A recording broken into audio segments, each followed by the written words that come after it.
ಕರ್ನಾಟಕದ ಹಲವು ಭಾಗಗಳಲ್ಲಿ ಮೊಹರಂ ಎನ್ನುವುದು ಮುಸ್ಲಿಂ ಹಬ್ಬವಾಗಿಲ್ಲ. ಬದಲಾಗಿ ಈ ಹಬ್ಬವನ್ನು ಹಿಂದೂ ಹಾಗೂ ಮುಸ್ಲಿಮರು ಸೇರಿ ಭಾವೈಕ್ಯದಿಂದ ಆಚರಿಸುತ್ತಾರೆ. ಜಾತಿ ಧರ್ಮದ ಸಂಕೋಲನೆಯನ್ನು ಮೀರಿ ಅಸ್ಮಿತೆ ಸೃಷ್ಟಿಸಿಕೊಂಡ ಮುಸ್ಲಿಮರ ಪವಿತ್ರ ಹಬ್ಬದ ಇತಿಹಾಸದ ಹಾಗೂ ಆಚರಣೆ ಕುರಿತು ಇಂದು ನಾವು ತಿಳಿಯೋಣ. ಅದು 7ನೇ ಶತಮಾನದಲ್ಲಿ ಮಹಮ್ಮದ್ ಪೈಗಂಬರರ ಮೊಮ್ಮಕ್ಕಳಾದ ಹುಸೇನ್ ಹಾಗೂ ಅವರ ಸಂಗಡಿಗರು ಯಜೀದ್ ಎಂಬುವನ ವಿರುದ್ಧ ಕರ್ಬಲಾ ಮೈದಾನದಲ್ಲಿ ಲಡಾಯಿ ಮಾಡುತ್ತಾ ಜೀವ ಬಿಟ್ಟರು. ಇದರ ಶೋಕಾಚರಣೆಯ ಭಾಗವಾಗಿ ಮೊಹರಂ ಆಚರಣೆ ಶುರುವಾಯಿತು. ಕರ್ಬಲಾ ಎಂಬ ಸ್ಥಾನದಲ್ಲಿ ಹೋರಾಡಿರುವಂತಹ ವೀರರ ಸಾವು ದಾರುಣ ಸಂಗತಿಯಾಗಲು ಕಾರಣ ಅವರ ತಲೆಯ ಕಡೆದು ಮೆರವಣಿಗೆ ಮಾಡಲಾಯಿತು. ಅವರ ಜೊತೆಯಿದ್ದಂತಹ ಎಳೆಗೂಸುಗಳು ನೀರಿಲ್ಲದೆ ತಮ್ಮ ಒಂದು ಜೀವವನ್ನು ಬಿಟ್ಟರು. ಇದನ್ನು ಜನಪದರು ಧರ್ಮಕ ಸತ್ತವರ ಕೋಟಿಗೊಬ್ಬ ಜನರ ಅರಣ್ಯದಾಗ ಅವರು ಕಾಣದ 3 ದಿವಸ ನೀರ ಕುಡಿದಾರೋ ಕಣ್ಣೀರ ಮಕ್ಕಳು ಹುಡುಗರು ಹೆಂಗಸರು ಎಂದು ಹಾಡಿರುವುದುಂಟು.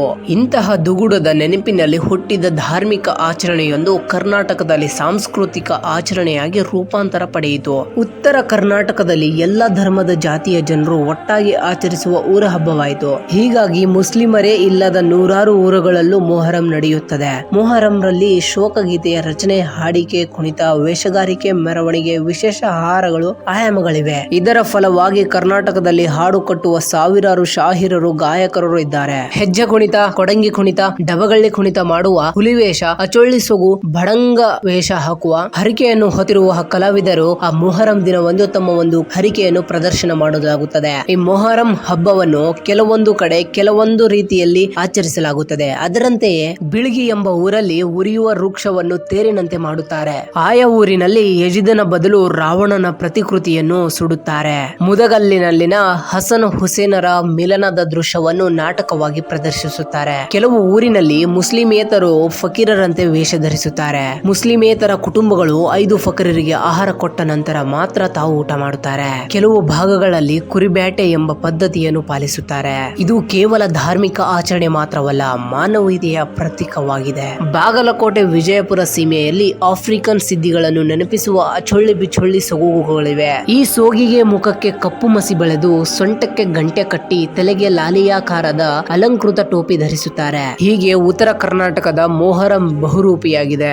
ದೂರದ ಇರಾಕ್ನಲ್ಲಿ ಸಾವಿರಾರು ವರ್ಷದ ಹಿಂದೆ ನಡೆದ ಒಂದು ಮಾನವ ದುರಂತವನ್ನು ತಮ್ಮ ಬೀದಿಯಲ್ಲಿ ನಿನ್ನೆ ಮೊನ್ನೆ ಸಂಭವಿಸಿದ್ದು ಎಂದು ಇನ್ನೊಂದು ದೇಶಕ್ಕೆ, ಕಾಲಕ್ಕೆ, ಸಂಸ್ಕೃತಿ ಮತ್ತು ಧರ್ಮಕ್ಕೆ ಸೇರಿಸಿ ಜನಸಮುದಾಯವನ್ನು ಭಾವಿಸಿ ಮಿಡಿಯುವ ಸೂಜಿಗ ಇದು ಜನಪದ ಮನಸ್ಸಿನ ಮಾನವೀಯ ಗುಣ.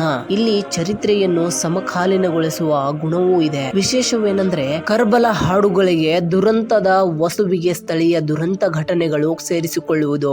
ಬಸ್ಸು ಕಾಲುವೆಗೆ ಉರುಳಿ ಜನ ಸತ್ತದ್ದು, ಎತ್ತುಗಳನ್ನು ರಕ್ಷಣೆ ಮಾಡುತ್ತಾ ರೈತ ಕಳ್ಳರ ಕೈಲೆ ಕೊಲೆಯಾಗಿದ್ದು, ದುಷ್ಟನಿಂದ ತನ್ನನ್ನು ಕಾಪಾಡಿಕೊಳ್ಳಲು ಅವಸರದಲ್ಲಿ ತಾಯೊಬ್ಬಳು ಕನಸನ್ನು ಕಳೆದುಕೊಂಡಿದ್ದು, ಗೆಳೆಯನ ಮಡದಿಯನ್ನು ಪ್ರೇಮಿಸಿ ಸ್ವಹತ್ಯೆ ಮಾಡಿಕೊಂಡಿದ್ದು, ಇವು ಮೊಹರಂ ಹಬ್ಬಗಳ ಹಾಡುಗಳ ವಾಸ್ತವಗಳಾಗಿವೆ. ಅದು ಬಿಳಗಿ ತಾಲೂಕಿನಲ್ಲಿ ರೊಳ್ಳಿಯಲ್ಲಿ ಆಲಮಟ್ಟಿ ಡ್ಯಾಂ ನೀರಿನಲ್ಲಿ ಊರು ಮನೆ ಜಮೀನುಗಳು ಮುಳುಗೆಯಾದ ದುಃಖವನ್ನು ಕೇಳುವವರ ಎಲಕುವಂತೆ ಹಾಡಾಗಿ ಹಾಡಿದ್ದರು. ಮೊಹರಂ ಹಾಡು ಪರಂಪರೆ ಭಾರತೀಯ ಗುರು ಪರಂಪರೆಯ ಭಾಗವಾಗಿದೆ. ಶಾಸ್ತ್ರೀಯ ಸಂಗೀತದಲ್ಲಿ ಇರುವಂತೆ ಇಲ್ಲಿಯೂ ಕೂಡ ಹಾಡಿಕೆ ಕಲಿಯುವ ಶಿಷ್ಯರು ಗುರುವಿನಲ್ಲಿ ದೀಕ್ಷೆ ಪಡೆದು ಜೊತೆಯಲ್ಲಿ ಹಾಡುತ್ತಾ ಒಂದು ದಿನ ಗುರುವಿನ ಅನುಮತಿಯಿಂದ ಸ್ವತಂತ್ರವಾಗಿ ಹಾಡುತ್ತಾರೆ. ಹಾಡಿನಲ್ಲಿ ಗುರುವಿನ ಹೆಸರನ್ನು ಸ್ಮರಿಸುತ್ತಾರೆ. ಬೇರೆ ಬೇರೆ ತಂಡಗಳು ಪರಸ್ಪರ ಎದುರಾಗಿ ಜಿದ್ದಾಜಿದ್ದಿ ಸವಾಲು ಜವಾಬನ್ನು ನಡೆಸುತ್ತಾರೆ. ಇದೊಂದು ಭೌತಿಕ ಕದನ. ಇದರಲ್ಲಿ ಸೋತವರು ಸಾಯುವ ತನಕ ಹಾಡಿಕೆಗೆ ವಿದಾಯ ಹೇಳುವುದುಂಟು. ಗೆದ್ದವರು ಪದಕ ಧರಿಸಿ ಜನರಿಂದ ಅಹೇರಿ ಪಡೆಯುತ್ತಾರೆ. ಮೊಹರಂ ಹಾಡುಗಾರರ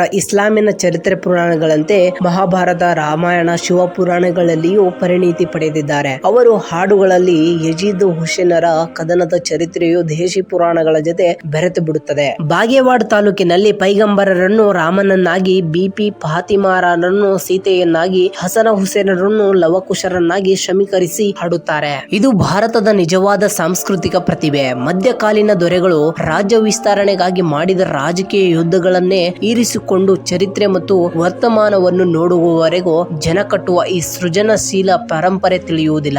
ಮೊಹರಂ ತಾಳಿರುವ ಬಹುರೂಪವು ಸಂಪ್ರದಾಯವಾದಿಗಳನ್ನು ಕೆಂಗೆಡಿಸುತ್ತದೆ. ಇದೆಂತಹ ಧರ್ಮ, ಎಲ್ಲರ ಕಲಬೆರಕೆಯಾಗಿದೆ ಎಂದವರು ಗೊಣಗುವರು.